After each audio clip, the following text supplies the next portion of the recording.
So the main thing for me about the Gold Star building is, I've actually grown up here my whole life in Oklahoma City, and so even before I was a student here at OCU, I always saw the top of the Gold Star building kind of rising over the neighborhood around it. And I always had the dream of coming here to be a student here at OCU. And so seeing that, it was almost, a prophetical beacon, I guess you could say, of what my future was going to hold after high school, and going on kind of a gateway between my time as a student and as a child and becoming an adult and a professional and going on with my life.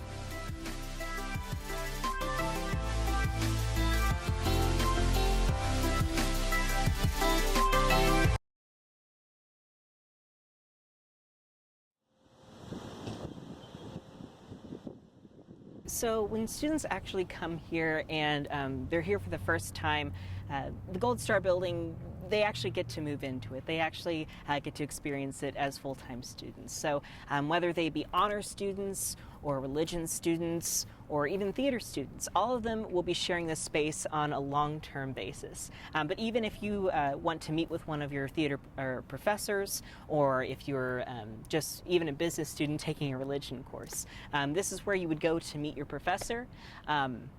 And honestly, I think that a lot of students really appreciate it.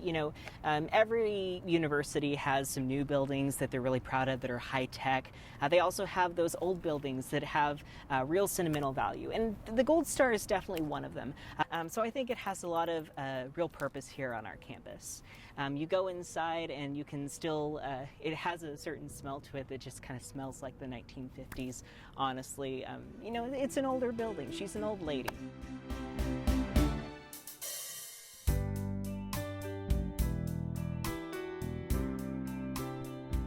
It's the Gold Star Memorial Building, and it's actually a memorial to Methodist men and women who lost their lives during World War II and the Korean War.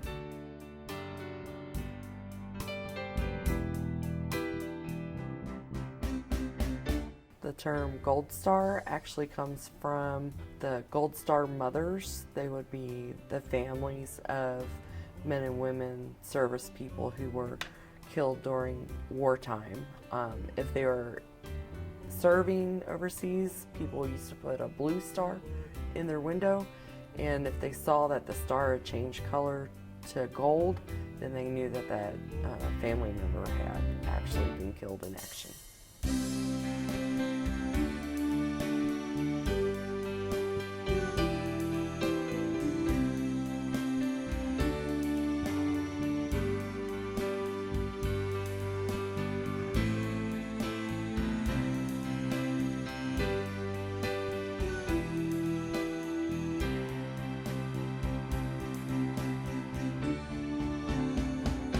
Once Gold Star was built, Gold Star was actually built to house the School of Religion in the University Library. And so campus just really transformed during this period.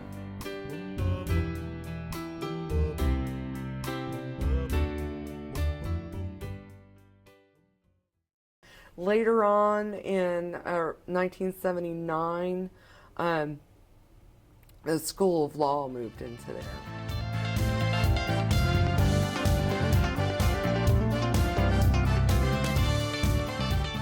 Up until actually my freshman year here in the fall of 2015, this was one of our two areas where we had law classes. It is now the School of Religion has moved back in. The honors department moved in there, and some other departments are in there now, but they did do some changes on the outside, but there wasn't a major renovation between School of Law and the returning School of Religion. It's kind of eclectic. It's got that Gothic look with touches of Art Deco in there. As students are here throughout their undergraduate and graduate careers, they'll learn more and more about the history behind this campus and realize that it's not just a building.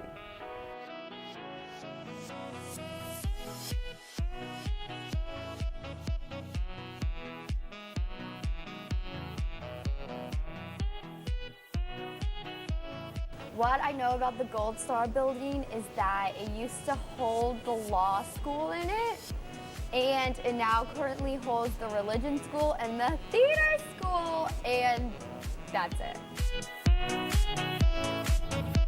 I remember it when I actually was one of the ambassadors, the Gold Star ambassadors, my freshman year, so I had to give that whole spiel every single time we walked by. Yeah.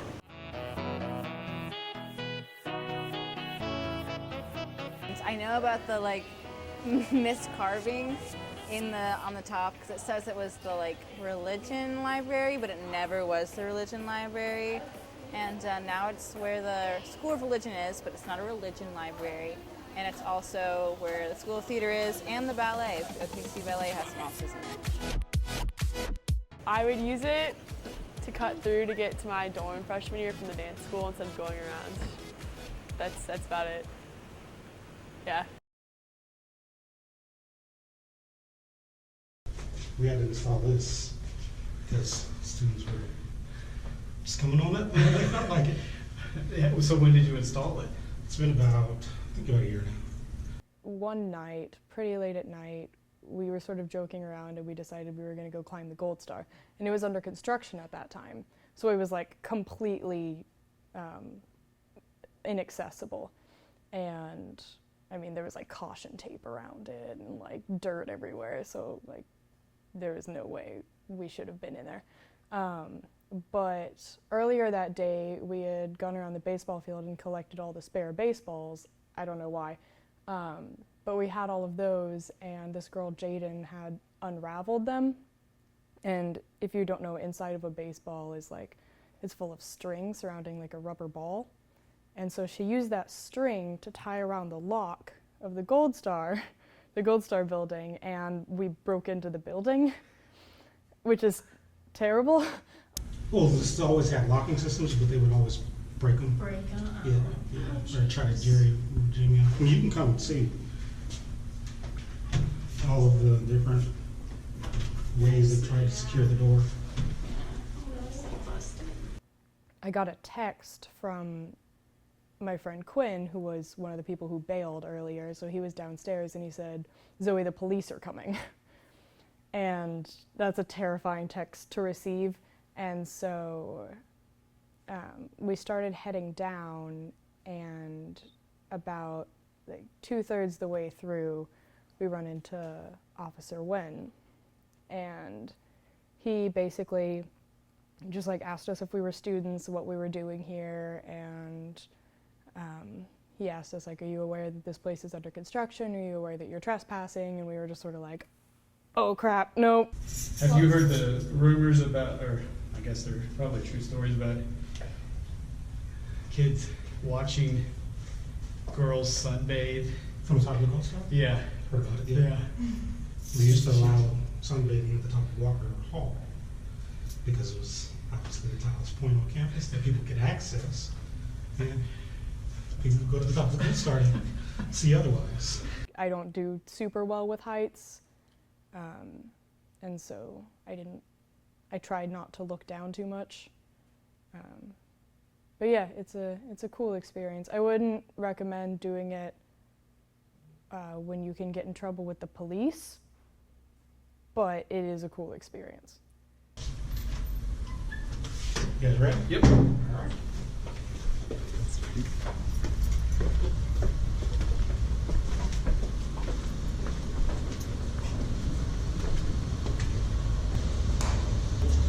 Could have been an elevator shaft, but they decided not to finish out tower.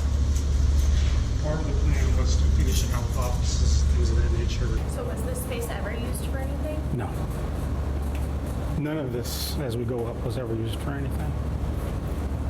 Why is that? Cost to build it and build it out exceeded what the university had, and it's never been made a priority since. And you'll see as we go up, it looks like this, just continuous.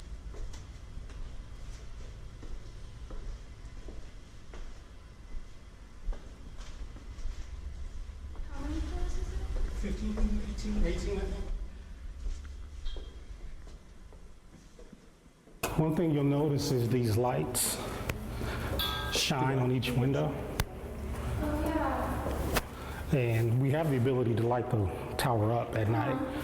So these lights turn on? They can, yeah. Do they ever turn on? Rarely. I can't think of an instance where we've turned them on in the last 3 years. So What was the point of them at first? decoration, shine a light up the Gold Star Tower. How often do we have to like replace the windows and stuff? Very infrequently. They're never used, not frequent at all.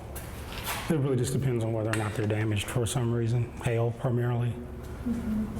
We consider the overall need for a risk management approach, or basically a pros and cons benefit. Is it worth doing X project at this cost?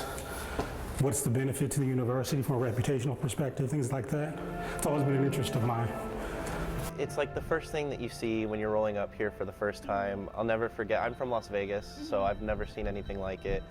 And I came here with my dad to visit the school, to tour it for the first time and kind of get a feel for it. And it's the first thing you see as you're driving up from your hotel. It's definitely one of the most significant things on campus. It's one of the most pleasing things to look at as well. Late at night, I love to look up at the star, and it's kind of like the symbol of, it's like a beacon sort of for students, especially at night. I spend every day in the classrooms. I was there all year last year as well. I'm in the basement a lot, and I'm up on the 3rd floor. The petition really deals with the condition of the Gold Star. It is a very old building, and it isn't designed for School of Theater. The rooms aren't soundproof. The floors are not in good condition, and we move around a lot. You know, we roll on the ground, and the basement as well. Since we spend a lot of time in the basement, especially sophomores, we have a class down there, and it's not in the greatest condition. The roof was falling apart in the basement, and they actually did fix that, which was really nice. But the floors are still really bad, especially for what we're doing in there. The carpeting needs to be replaced. The rooms all need to be soundproofed. As time goes on, needs to be maintained, especially if we're going to change the purpose of the building. And we've been told that there are plans in the works, but we're going to keep it up and running just in case, you know, so we can hold them to their promises. All right, we're on 13.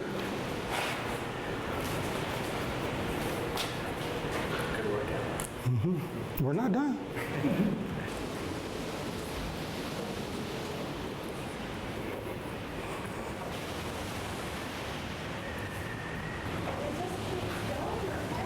Going and going and going.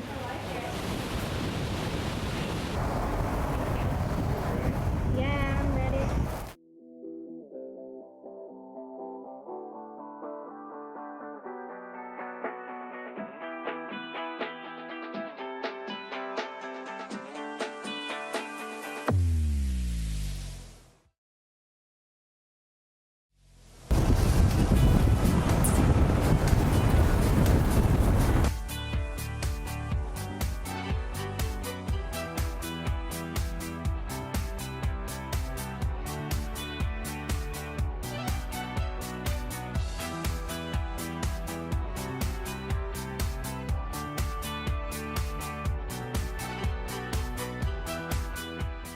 I don't think that there are any negative perceptions behind the Gold Star. I think that a lot of students don't know the history.